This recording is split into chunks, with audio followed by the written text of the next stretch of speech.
Vanessa.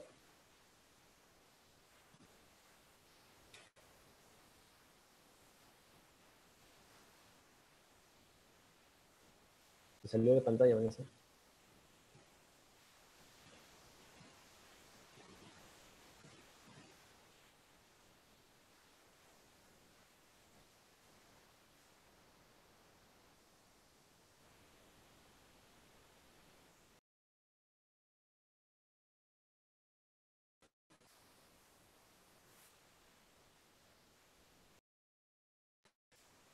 Vanessa.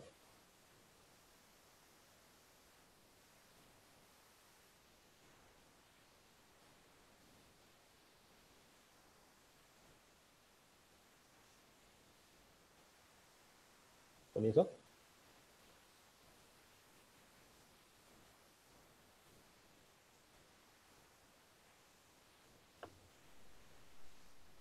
Sí, Alfonso. Ok. Muy buenas noches, estimados estudiantes y profesores de la Facultad de Ciencias Administrativas y Recursos Humanos de las sedes de Lima, Arequipa y Chiclayo y las escuelas profesionales de Administración, Administración de Negocios Internacionales, Gestión de Recursos Humanos y Marketing. Me complace presentar la 9ª jornada de intercambio de experiencias empresariales y de negocios, que constituye una experiencia de aprendizaje como complemento a la formación profesional de los estudiantes, diseñado como un espacio de reflexión, análisis y juicio crítico de buenas prácticas empresariales y de gestión, que les permitirá conocer la versión de los actores principales del mundo de los negocios. Como han podido notar en la programación, participan 31 expositores tanto nacionales y extranjeros, de diversos sectores y ámbitos: gobierno, tecnología, marketing y logística. De acuerdo a la presentación y programación, vamos a desarrollar el tema características de la aplicación de la industria 4.0 en las pymes tecnológicas, que estará a cargo del señor Reynold Villarreal González. Les voy a leer rápidamente su ficha académica y profesional.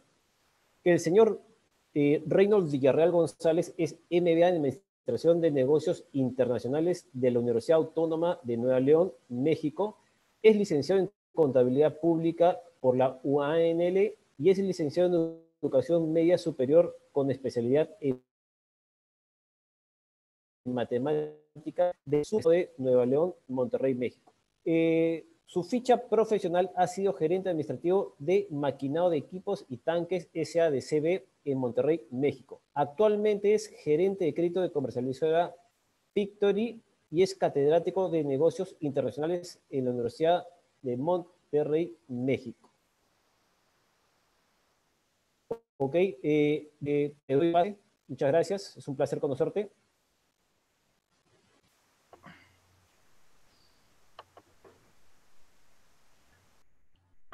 Buenas noches, muchas gracias Alfonso por la presentación.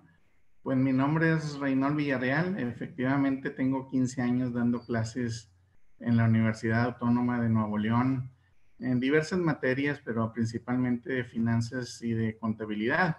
Mi maestría la hice en el área de negocios internacionales y bueno, pues a la vez de que doy clases en la noche en la universidad, pues he trabajado 20 años en la industria manufacturera, primero 6 años en una empresa pyme mexicana que aprendí mucho porque pues había mucha desorganización ahí en los procesos y eso te hace aprender de muchas y muy distintas áreas, ¿verdad? Después de ahí trabajé en una empresa americana que ingresé en el 2007 y bueno, pues tengo ahí 13 años, fui el primer gerente de crédito nacional en México que asignaron en Estados Unidos y actualmente en esa empresa pues nos adquirió Webrock, que forma parte de una de las compañías del top 300, reportamos públicamente. Y bueno, pues me dedico todo al tema finanzas, contable. Y en las clases, pues ahí doy la materia de muchas, he dado 10, 12, 14 materias en los últimos 5 años, pero más de finanzas y contabilidad. Y en el 2018 estaba dando una materia que es administración de pymes, entregar proyectos ahí vía plan de negocio. y en ese mismo año fue la elección de directora en nuestra universidad. Y yo les comenté a los alumnos que qué les llamó la atención de las propuestas. Y en ese tiempo, en ese semestre, tenía 4 grupos y el común denominador de ahí fue el tema Industria 4.0 aplicado a la educación. De ahí me salió la espinita, hice el diplomado para investigación en todo el 2019 y estaba dando pymes y luego tenía el tema de Industria 4.0 que lo quería investigar, desarrollar. Y bueno, así fue como salió mi tema de investigación, que llevo 2 años investigándolo, 1 año en doctorado y 1 año en el diplomado. Y bueno, he leído más de 400 artículos sobre Industria 4.0 y su relación con las pymes, que les voy a hablar a continuación. Voy a compartir pantalla. Permítanme un segundo. Aquí ya se ve. Bueno, ahí ya la ves, Alfonso, Vanessa, sí se ve, o se ve, porque yo lo miro un poco. Bueno, ahí ya creo que ya se ve perfectamente. El tema es Industria 4.0 y su relación con las pymes tecnológicas. Bueno, vamos a ahondar un poco con este desarrollo de la Industria 4.0 en México. ¿Qué es esta cuarta revolución industrial? ¿Cómo está afectando la forma de hacer negocios hoy en día, la forma de trabajar? Y yo miro 4 pilares fundamentales: el desarrollo de capital humano, la capacidad de generar innovación, clusters, que son para generar sinergias positivas entre varias industrias, y la adopción de tecnología o uso óptimo de la tecnología. Esto son unos pilares fundamentales para ver esta cuarta revolución industrial. Aquí podemos ver un círculo virtuoso de la economía en donde se desarrolla ciencia, se genera valor, la gestión del conocimiento, se crea innovación. ¿Y a qué me refiero con innovación? Es no solo a generar ideas nuevas, sino que generen valor. Eso es la principal característica de la innovación. Y por último, pues están los valores financieros, recursos financieros, acreedores, aquellos stockholders, accionistas que van a invertir en ese proyecto, ¿verdad? Vivimos en una revolución industrial, que este párrafo marca 3 conceptos fundamentales. Dice la fusión de planos físico y digital. ¿Y a qué se refiere con eso? Pues no es más que otra cosa más que la transformación digital de las empresas en un formato comprensible para todos los usuarios, promoviendo la colaboración forzada del uso compartido de datos, apoyándose en automatización de procesos y en inteligencia artificial. Y vaya que este tema de inteligencia artificial no viene con la industria 4.0, sino viene desde la tercera revolución industrial, pero bueno, ahora la está explotando. Pero bueno, para no revolverlos un poco, ¿qué son revoluciones industriales? ¿Por qué se originaron? ¿Cuál fue la principal característica? Yo les hablo más o menos de 1750 a 1770 y se creó la primera revolución industrial, y su característica principal fue la máquina de vapor. Este fue un gran motor para la manufactura en el mundo. Llegó a otros países como en Latinoamérica muchos años después. Se creó en Inglaterra esta primera revolución industrial. La segunda ocurrió casi 100 años después, allá por el 60, principios de los 50, de 1850. Y aquí hubo genios como Tomás Alva Edison, Nikola Tesla, Henry Ford, que adoptaron esta segunda revolución industrial, que fue una revolución eléctrica. Tuvo un impacto muy fuerte en las ciencias químicas y en la industria automotriz con Henry Ford, por supuesto. Pasan 100 años y llega una tercera revolución industrial, donde lo principal de esta revolución es la automatización de procesos, flexible, adaptable, reconfigurable, pero tiene una gran desventaja esta revolución, que son economías de escala. Y bueno, si querías tener un precio competitivo, tenías que crear a gran volumen y a veces no era lo que necesitaba el cliente, era mucho más, pero tenías que producir de esa forma. Y ya la cuarta revolución industrial de la que les estoy hablando, pues trata precisamente de esto, de enfocarse al cliente, en ver qué necesita. Inició en la feria de Hannover en el 2011, ya después en el 2013 en la misma feria de Hannover en Alemania se crearon las bases de industria inteligente, ciberindustria y sobre todo una característica principal que es el Internet de las Cosas. ¿Qué es el Internet de las Cosas? Pues personas interconectadas entre sí, muchos dispositivos se dieron cuenta de eso y a partir de ahí, pues se han venido muchos estudios, 2014, 2015, 2016, en Europa, pero empezaron principalmente los alemanes, ¿verdad? Gestión remota, predictiva, preventiva. Ya ven que los alemanes son muy eficientes, ya inclusive están haciendo una, un marco legal de los negocios para el home office, ¿verdad? Ya se están adelantando en ese sentido. La manufactura tradicional contra la manufactura avanzada, bueno, era lo que les platicaba en la cuarta revolución industrial, que esta está enfocada directamente a lo que necesita el cliente.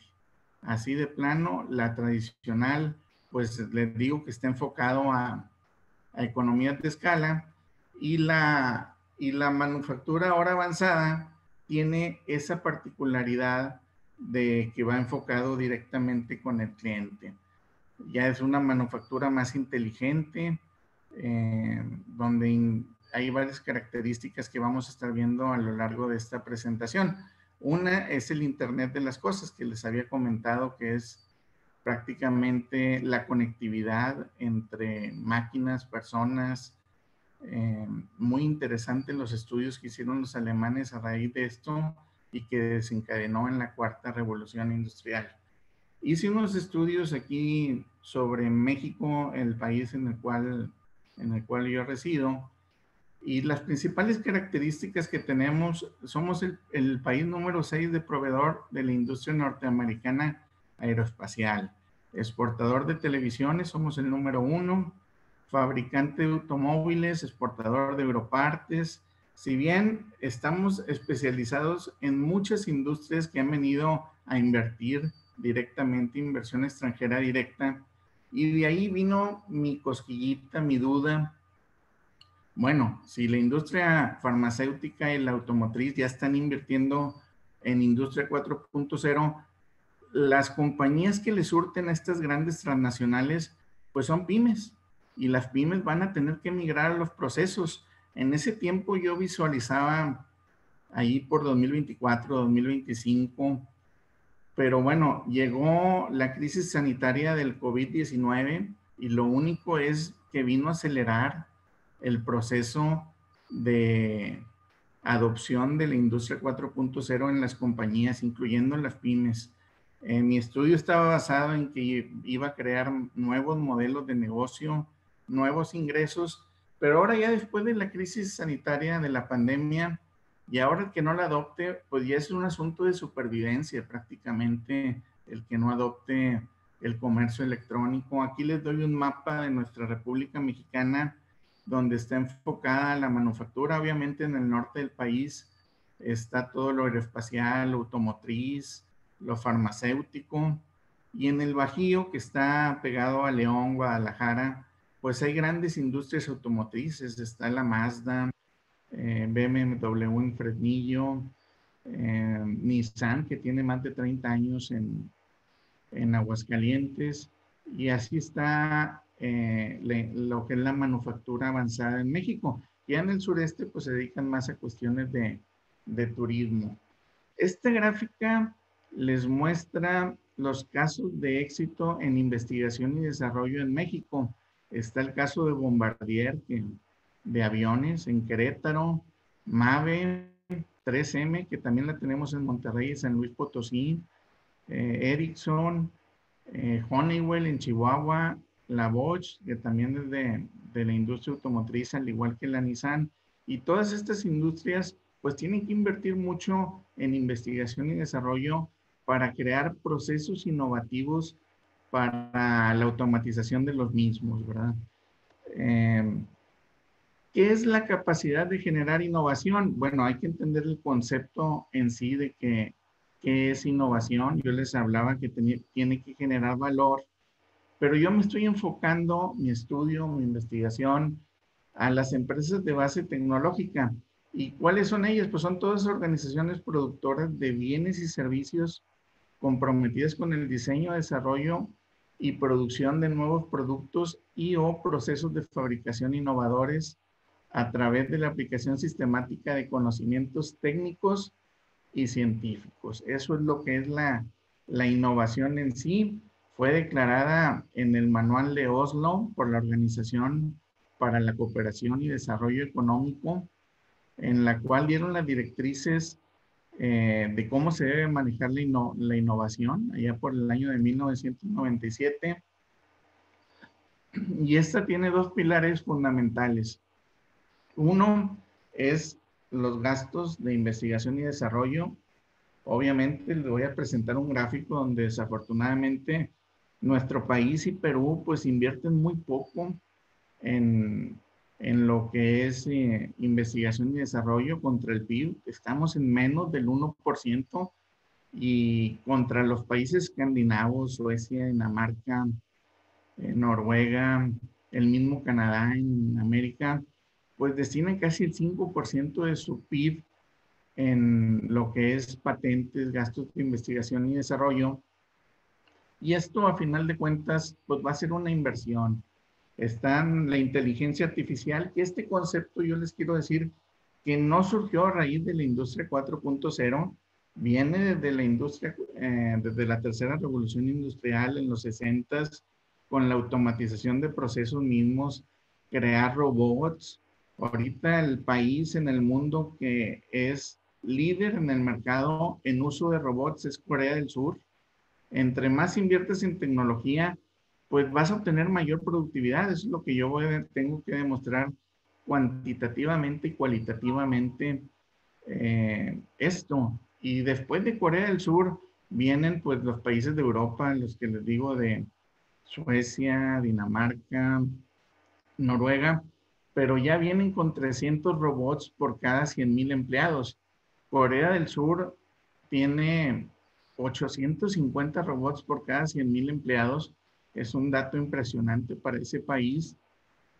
Y esto de la inteligencia artificial, pues les va a generar mayor modelo de negocio, mayor productividad, y la productividad, pues es una mejora significativa para la sociedad en general. También tiene que ver el uso óptimo de la tecnología 5G que ya algunos países están adoptando. No es el caso de América Latina, aún le falta. Y la automatización de procesos. He hablado mucho de automatización de procesos, pero ¿qué comprende? ¿Qué es? Pues son un conjunto de recursos que implican equipos de hardware y programas destinados a dichos equipos, métodos y tecnología encaminado al control efectivo de un determinado proceso, de tal forma que esto se lleva a cabo de una forma automática, reduciendo la intervención humana. Y si reduce la intervención humana, tú vas a controlar dos cosas principalmente. Uno, el error, que está implícito, el error humano. Y segundo, la colisión o el fraude, que también suele pasar esos son las dos limitantes que tiene todo proceso de control interno y que automatizándolo, pues crearía un valor. Estas son algunas de otras ventajas que tiene la automatización de procesos. Cero defectos, disponibilidad 24 horas, lo que le llaman 24/7, los 7 días de la semana, reducción de costo de mano de obra, reducción de trabajos rutinarios, mejoramiento de seguridad del trabajador y reducción del tiempo de manufactura. Todo eso involucra lo que es la automatización de procesos en las empresas, cómo tiene su relación con la productividad, por qué las empresas implementan una automatización de procesos, son más productivas. Bueno, por muchos factores, pero si le preguntas a los trabajadores que ya han trabajado con robots, ellos ya no van a volver atrás, ¿verdad? Cuando este trabajo de automatización todavía no está desplegado. ¿Cuáles son los paradigmas para lo que les acabo de hablar de la automatización, la innovación? Bueno, hay que ver lo que es un robot autónomo, el detalle de la movilidad, la fabricación aditiva, que yo creo que es una característica fundamental. Yo la tengo como variable independiente que afecta directamente a la productividad, la fabricación aditiva, nuevas interfaces humanas, el Internet de las cosas, que fue esa fue la primera característica con la que inició esta cuarta revolución industrial o industria 4.0, y asuntos de ciberseguridad, big data, blockchain, que se los voy a explicar, pero hay una declaración del Foro Económico Mundial en septiembre de 2020 en la cual ellos afirman que el blockchain es la clave para las finanzas digitales sostenibles en el futuro. Ya no se creó con la industria 4.0 tampoco, se creó desde los 90 y tuvo su máximo esplendor en, en lo que es la moneda digital Bitcoin. Ahí utilizaron el blockchain, que ahorita se los voy a explicar en qué consiste. Y este es el gráfico que les digo que es un índice de calidad de vida digital de este año. Se hizo un estudio entre 5 factores: accesibilidad a Internet, calidad de Internet, infraestructura electrónica, seguridad electrónica y gobierno electrónico. Y la calificación aquí está de 0 a 1. De tal forma que, bueno, Dinamarca, Suecia, Canadá, Francia, pues están casi rozando el 8, ¿verdad? El 8 de calificación, lo cual es extraordinario, muy bueno. Pero nuestro país, México, bueno, pues está en un 5, o sea, está reprobado prácticamente. Perú también está en este factor de accesibilidad a Internet, pues estamos atrasados a comparación de los países, bueno, más de 50 países, del G20, por supuesto, donde este índice da mucho de qué hablar para la función que está haciendo el gobierno hoy en día, o los gobiernos de cada país. La explotación de la información. Bueno, esta industria 4.0 surge de la necesidad de las empresas de entender su información. ¿Qué información tengo? ¿Cómo le puedo sacar provecho? Y esto, la principal característica es el Big Data. Ahí puedes guardar de forma o extraer de forma segura mucha información con el Big Data. Las máquinas se encargan de ejecutar tareas repetitivas y pesadas que el ser humano no es capaz de realizar o simplemente no aporta ningún valor.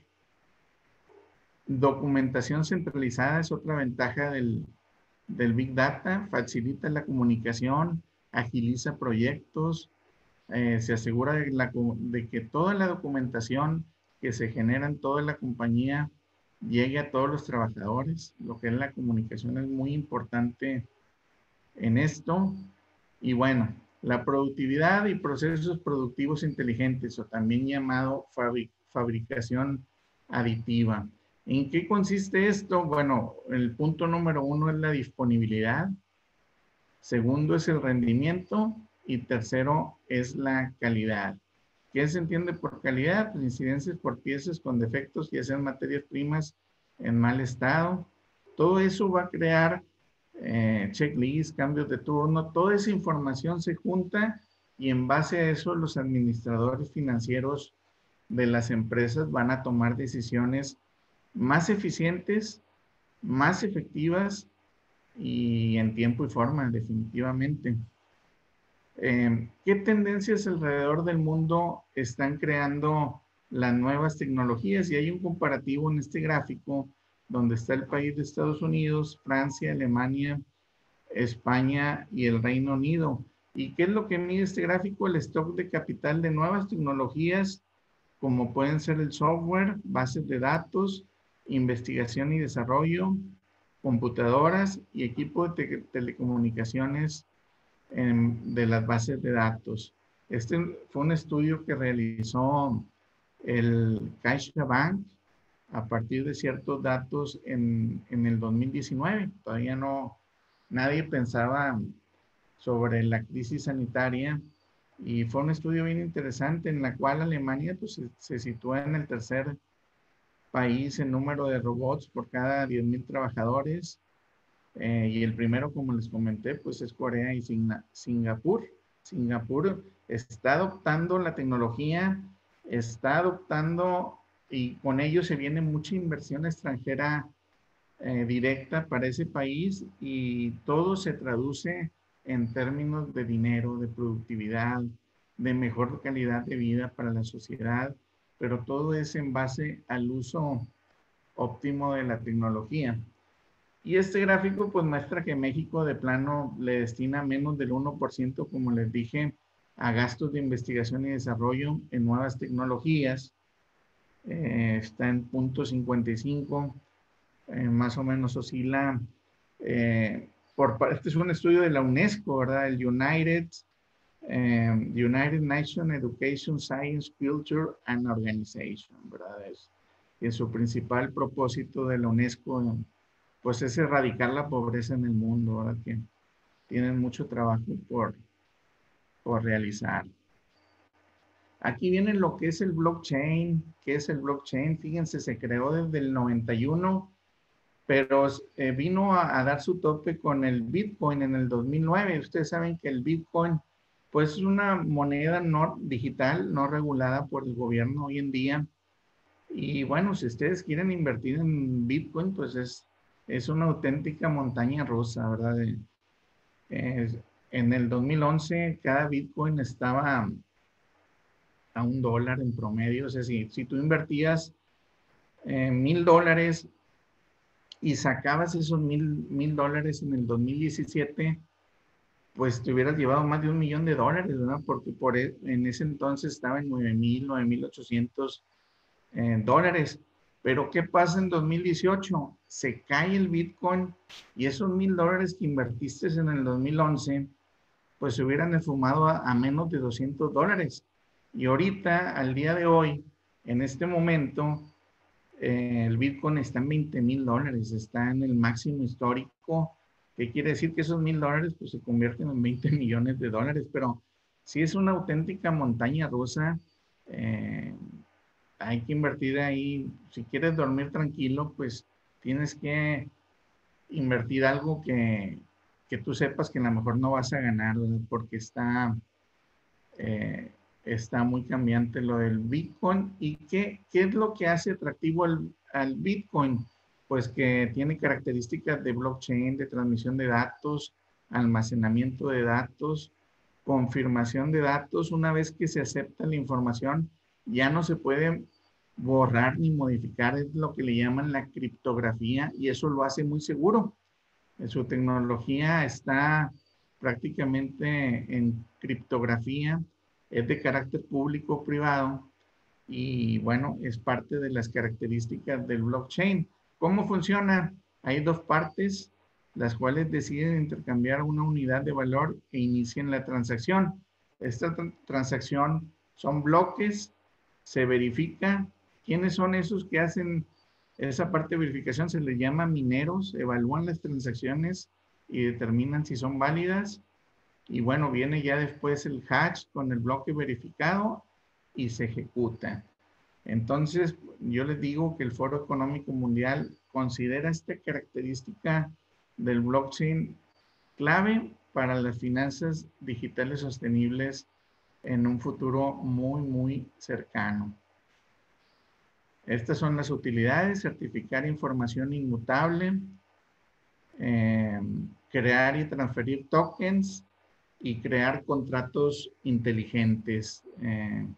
Voy a terminar de dar la presentación y me voy a esperar para una serie de preguntas, dudas, lo que gusten al respecto. Ahora, me imagino que debe haber muchas. La gestión de conocimientos es una aplicación empresarial de blockchain, contratos inteligentes y fuentes de financiamiento que es importantísima para las pymes, ¿verdad? La mayor parte de las pymes fracasan a pesar de tener un plan de negocios bueno, bien desarrollado, por las fuentes de financiamiento. Al menos pasa eso en México. Yo creo que en Perú tampoco no va a ser la excepción. Hay mucha dificultad para acceder al financiamiento a corto plazo y le batallan, de la verdad, las pequeñas y medianas empresas pymes para poder subsistir ante los grandes monstruos, ante los grandes industrias. Este es un ejemplo del Bitcoin, la moneda virtual, cómo se expide, cómo se paga. Como les digo, esto aún no está regulado por la banca central. Obviamente van a pasar, ya lleva 11 años y no se ha regulado definitivamente la moneda digital y no sabemos para cuándo se pueda regular, pero va a tener que llegar un momento. Y el siguiente gráfico trata sobre el uso ya de bitcoins en nuestra ciudad, en Monterrey. Ya instalaron algunos cajeros de bitcoins en la zona centro y en el área de San Pedro, que es una de las más adineradas y donde se encuentran la base de las pymes tecnológicas en nuestro estado. Esta nota del Financiero en México revela que nuestro presidente Andrés Manuel López Obrador usará blockchains para transparentar recursos. Bueno, pues ya le están apostando y eso es bueno, la industria 4.0. En ese sentido, es una nota que se creó hace más de un año para la transparencia de recursos. ¿Por qué es importante? En México las pymes aportan un 52% al Producto Interno Bruto de nuestro país. Un 52% al PIB, pero más de un 70% al empleo en México. Entonces, por eso es importante el estudio de estas pequeñas y medianas empresas, cómo favorece la transformación digital o la digitalización. Un 79% de los directivos en pymes perciben grandes ventajas al transformarse digitalmente, de los cuales 38% tienen control, sienten ellos que tienen un mayor control del negocio. Otro 25% siente que van a tener un mejor rendimiento, mientras que un 19% es la optimización de recursos. La transformación digital o digitalización representa una gran oportunidad de crecimiento para las pymes. 9 de cada 10 negocios mejoran su productividad con la implementación de nuevas tecnologías. Y bueno, ¿cuáles son las barreras para que una empresa se pueda transformar digitalmente? Bueno, hay varios retos, ¿verdad? Uno es el presupuesto, 2 es la perspectiva y 3 es la mentalidad defensiva o la resistencia al cambio. Y aquí en este gráfico de Roland Berger, que ya tiene varios años, él veía que uno de los principales impedimentos para que se transformen digitalmente las empresas es que no hay incertidumbre jurídica, o sea, le falla ahí el marco legal de los negocios, aunque ya les digo que ya Alemania ya está trabajando en eso y esperemos que los otros países también ya modifiquen el marco regulatorio. Falta de compromiso en la gestión. Muchos les dan miedo o temor la seguridad en las transacciones financieras, aunque ahora con esto de la pandemia, pues tuvieron que hacerla así, ya no, hubo meses en que no se podían ir a los bancos y tuvieron que transformarse en ese sentido, vino a acelerar ese proceso. Los costos, resistencia al cambio, eso es un factor que se le llama mentalidad defensiva y eso también puede tener una cierta barrera en la transformación digital. ¿Qué pasa en México con la transformación digital? Bueno, pues existen factores que provocan que no exista la transformación digital y uno es la falta de ingresos. Las pymes viven esperando la cobranza para poder pagar la nómina, los impuestos y no le dan la suficiente importancia por falta de recursos de flujo de efectivo, falta de indicadores también en los negocios y un proceso de análisis. Esta digitalización representa una enorme oportunidad de crecimiento para estas empresas definitivamente. Yo creo que ya va a ser mandatorio, y ahora como nos está pegando la pandemia en el mundo, en México, en Perú no creo que sea la excepción, eh, se tienen que transformar digitalmente. Y hay una encuesta de 100, así como el programa, pero entrevistaron a 100 ejecutivos mexicanos, pero fíjense lo que piensan, el 95% piensa que las nuevas tecnologías van a traer mayor equidad y estabilidad social y económica contra el 87 a nivel global. O sea, está muy pegado el número 87 contra el 95. Prácticamente 9 de cada 10 ejecutivos. El 96% asegura que las compañías públicas jugarán un rol dominante en la transformación social, definitivamente, ¿verdad? El gobierno aquí tiene mucho que ver y también las compañías que reportan de forma pública, las grandes industrias farmacéuticas, automotrices, del cartón, también ellos van a traer los procesos para que las pymes los puedan adoptar, aprovechando que son proveedores y jugando ese rol, ¿verdad?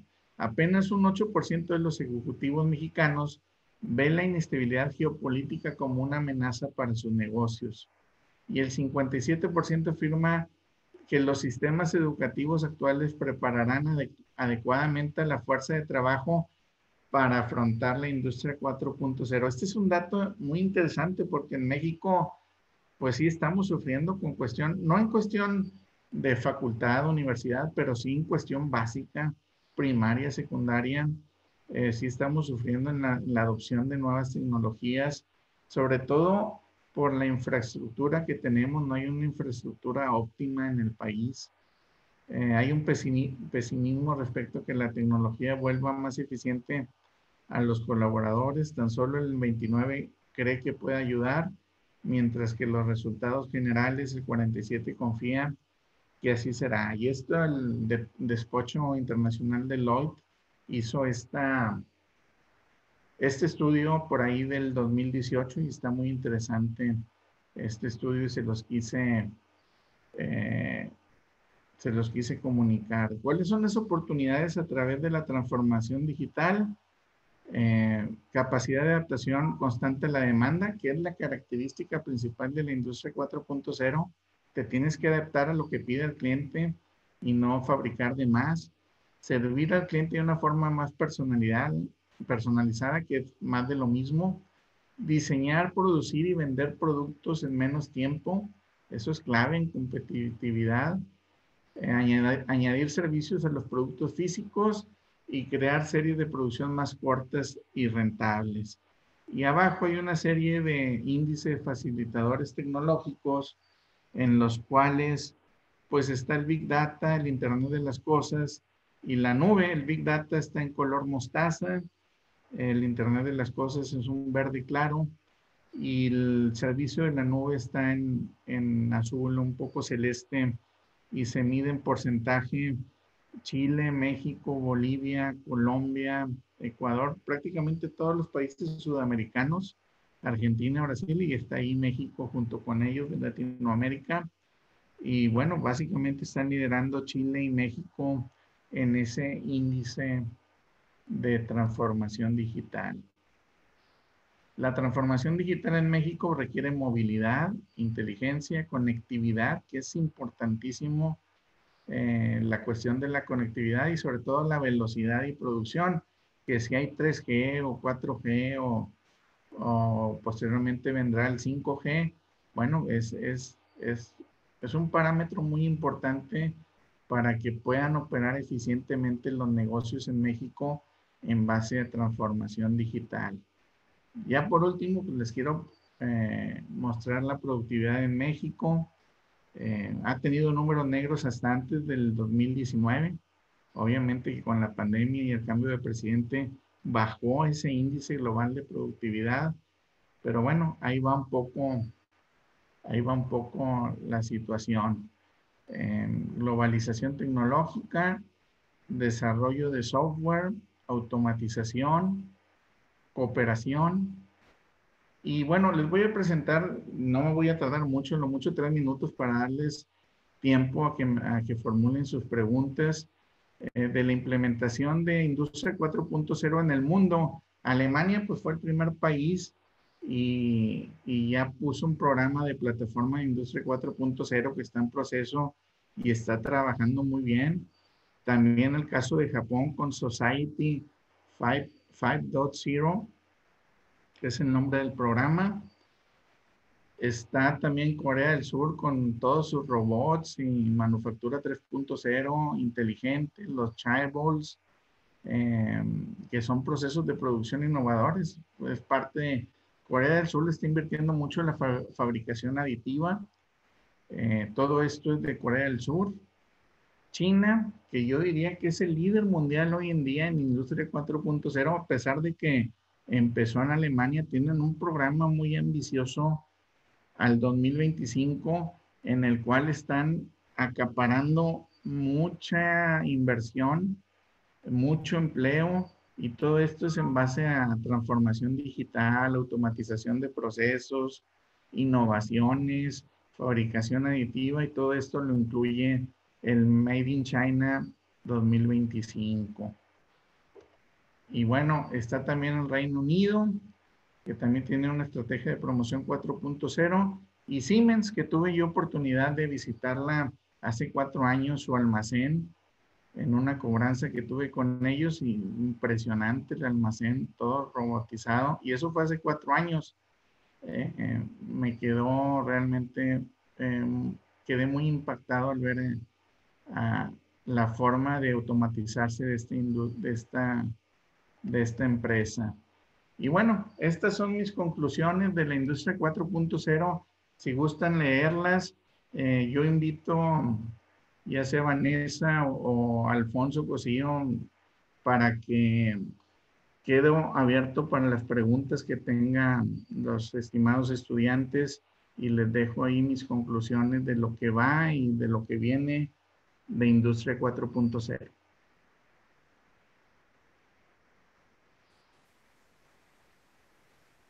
Muchas gracias, Reynold, por tocar un tema muy trascendental, importante y de gran desafío para la sociedad en general. He podido recoger preguntas de nuestros alumnos y te formulo la primera. Dice, ¿cómo puede una empresa adaptarse a la tecnología de forma eficiente? A ver, ok, ya estoy en mute.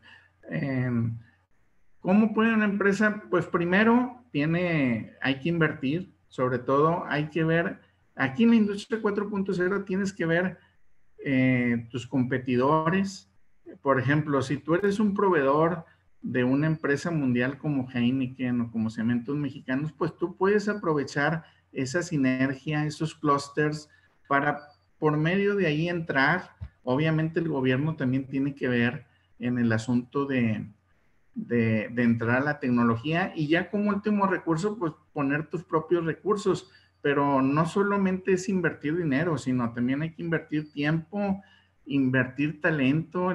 Yo les hablaba del desarrollo de capital humano, en el cual hay muchos cursos, capacitaciones, en el cual se puede la gente ir sofisticando, y sobre todo que no les dé miedo que ya las máquinas van a hacer el trabajo que yo hacía y ya no va a haber trabajo. No, o sea, las revoluciones industriales, se terminan unos empleos, pero inmediatamente se crean otros. Entonces, tienes que estar con una actitud receptiva al cambio, definitivamente, adoptar nuevas plataformas, videos, para que una empresa pueda adaptarse tecnológicamente hoy en día.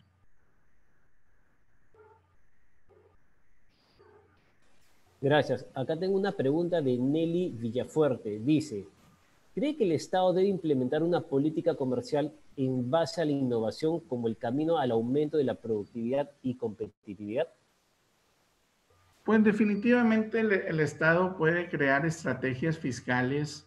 Nosotros en Nuevo León en el 2015 nos vino la KIA, y el gobierno, bueno, pues le dio varias exenciones fiscales en impuestos del Estado, en impuestos federales, y tenemos a la Kia desde el 2016, 2017 operando en nuestro estado, y obviamente que el estado juega un papel fundamental para la adopción de inversión extranjera directa en cada compañía. Y no solo es el estado, o sea, también tiene que ver la región, si la gente está capacitada para el manejo de los recursos eficientemente, por ejemplo, un montacarguista, un soldador que esté certificado. Y yo te voy a decir que la Carrier, una empresa americana, en el 2016 con Donald Trump fue la primera compañía que dijo, ¿sabes qué? Ya estoy yo aquí, te doy exención fiscal, vente para Columbus, Ohio. La Carrier aquí en Monterrey tiene 30 años o más, y les mandaron una carta con una serie de argumentos a Donald Trump en el cual les decía todos los argumentos detalle a detalle por el cual no se podían cambiar. Y no solo era la mano de obra barata, era porque su gente tenía una gran disposición, trabajaban 24/7, trabajaban con un sistema de inventario HIT justo a tiempo, con lo cual ellos veían que allá en aquel estado no iban a poder satisfacer las necesidades del cliente.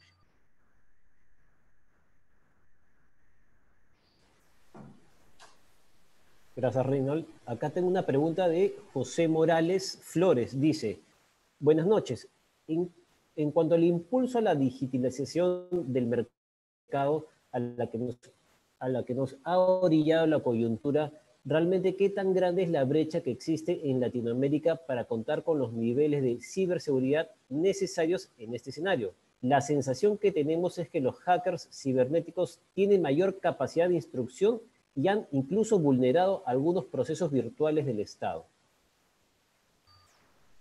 Efectivamente, y en México no fue la excepción. Hace un par de años hackearon al Banco de México, así por increíble que parezca, al Banco de México, o sea, no cualquier banco, al Banco Central de México. Y sí está fuerte el asunto de la ciberseguridad. Hay muchas investigaciones ahorita sobre ciberseguridad, pero algunas características que yo he mencionado en esta presentación, como el blockchain, el big data, obviamente empieza de lo general a lo particular. Empiezan los bancos, los grandes bancos, y luego lo transmiten a las compañías. Los bancos convencen a las empresas de adoptar ciertos modelos de transferencia y ofrecen cierta seguridad. Pero bueno, que si es 100% confiable, no lo es, ¿verdad? Y no solo aquí en México ni en Perú, o sea, en Europa está fuerte el tema de los hackers, pero yo creo que la economía cada vez se va más digitalizando en base a eso, finanzas digitales sostenibles. Gracias. Acá tengo una pregunta de Paolo Marcelo Luján. Dice, muchas personas tienen miedo a la tecnología porque a futuro creen que terminarán automatizando todos los procesos. ¿De qué manera se podría cambiar esta mentalidad?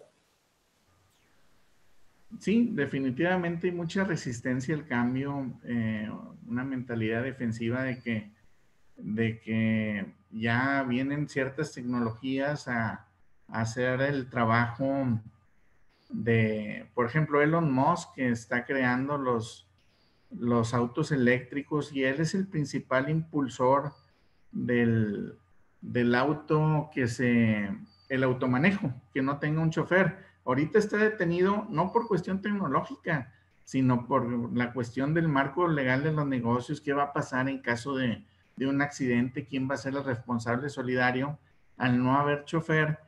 Pero sí, definitivamente las tendencias, por ejemplo, los que son choferes, pues tarde que temprano esa función o ese oficio pues va a terminar. Pero bueno, se va a crear un nuevo empleo para los choferes y para todos. Hay unos que se cierran y otros se abren.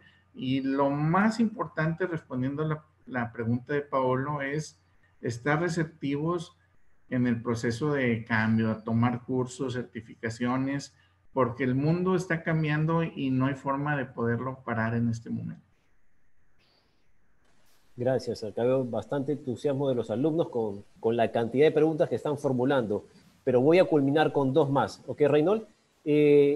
Dice Ricardo Ney, Cristóbal, ¿cuál sería el reto más grande en América Latina para implementar la tecnología 4.0 a nuestra vida diaria, me imagino? ¿De qué manera se podría hacer y de cuáles serían las áreas en las que el Estado debería trabajar más? Bueno, los retos yo los defino en las variables, que es mi actual investigación. Y el reto número uno es la infraestructura para el desarrollo tecnológico, ¿verdad? Definitivamente el uso óptimo de la tecnología es el reto número uno. El reto número dos es la transformación digital. ¿Cómo nos podemos transformar digitalmente? Primero las grandes compañías transnacionales y luego las pymes y luego los empleados y así es una cadena. El reto número tres es la automatización de los procesos administrativos. ¿Cómo puedo mejorar este proceso? Si subo facturas manuales a través de un portal, ¿cómo puedo crear una aplicación, un software? El reto número cuatro son los procesos productivos inteligentes, definitivamente. Y el reto número cinco está en la capacidad de generar innovación. Esas cinco variables son los retos principales que tienen nuestros países y obviamente que el gobierno tiene un papel fundamental en esto, ¿verdad? Y más si estamos gobernados por gobiernos marxistas de hace 50, 80 años, ya el mundo cambió, se tiene que abrir a ciertos sistemas, eh, traer de bienvenida la inversión extranjera directa a través de exenciones fiscales competentes, competitivas más bien en este caso, para, para poder ir iniciando el cambio. Y hay un estudio que dice el 2030, ya con la pandemia no es 2030, ya es un par de años, 3 años, donde el que no modifique, pues no va a poder sobrevivir, desafortunadamente, en esta cuestión de cambio de paradigmas. Gracias, Reynold. Y finalizo con esta última pregunta de Piero Rosales. Dice, buenas noches. Quisiera saber su opinión respecto al mayor acuerdo firmado en el mundo liderado por China con un total de 15 países suscritos, Alianza Integradora Económica Regional, donde uno de los pilares es la inclusión de nuevas reglas para el desarrollo del comercio electrónico. ¿Cómo es que este acuerdo va a influir en el comercio digital global?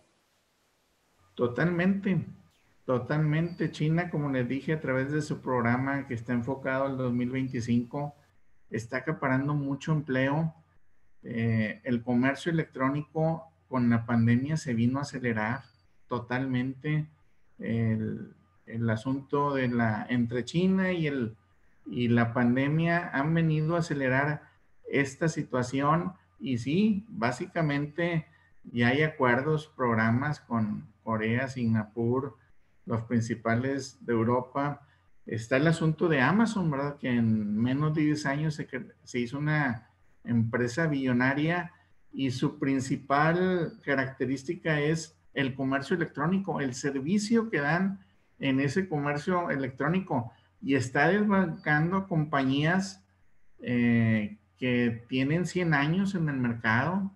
Eh, Acaba de salir una noticia en México que Best Buy acaba de cerrar sus 41 tiendas y bueno, la razón principal dicen es el asunto de la pandemia, pero ahí yo creo que el comercio electrónico y el asunto de la competencia con Amazon ahí tiene mucho que ver para la salida de este gran monstruo electrónico en México.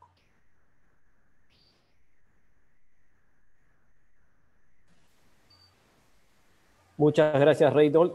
A nombre del señor decano, profesores y de toda la facultad, agradezco tu conferencia y el tema que has tocado, que es repito, de vital importancia hoy en día, ¿no? Hoy en día, nuestro país, que es un país en desarrollo, tiene que mirarlo como una oportunidad, ¿correcto? No como una amenaza ni riesgo, tiene que ser una oportunidad para el beneficio de la sociedad en general, ¿no?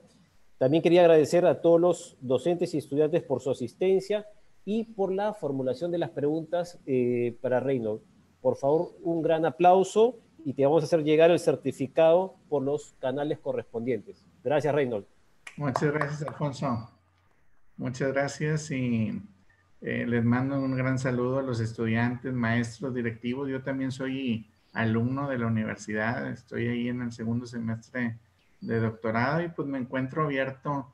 Sé que una conferencia no es suficiente para tantas dudas, pero estoy abierto con toda la confianza a pues cuestiones. Voy a seguir leyendo sobre este tema al menos 2 años y estoy abierto para cualquier situación en un futuro. Muchas gracias, Alfonso, por la oportunidad, al doctor Marco Navarro, al doctor Javier Ramírez Cruz, y les mando un fuerte abrazo desde México. Muchas gracias, Reynold. Saludos desde Perú. Gracias. Gracias, que tengan buenas noches. Cuídense. Hasta luego.